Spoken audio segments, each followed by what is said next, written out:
the Ukraine-Russia war has entered into a new phase, a dangerous phase from what I'm seeing, where Ukraine is striking deep into Russian territory. They're not just targeting military infrastructure, but economic assets such as the oil refineries, really hurting Russia. Do you think this kind of strategy is more likely to pressure Moscow into negotiations, or does it risk kind of hardening Russia's resolve and prolonging the conflict? From my perspective, what has happened over the last couple of months is that the Ukrainians have recalibrated their strategy. They have come to the understanding that they are not going to evict the Russians from their territory. So, what is their political objective? I think they have made a decision that they need to force the conflict into a ceasefire.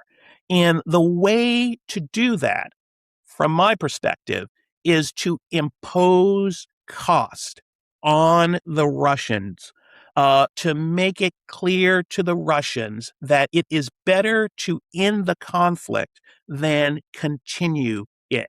So, how are they doing that? Well, as you noted, they are bringing the war to the Russians and imposing cost in a way they have not done before, specifically hitting the fuel refineries, which is creating serious fuel shortages in Russia.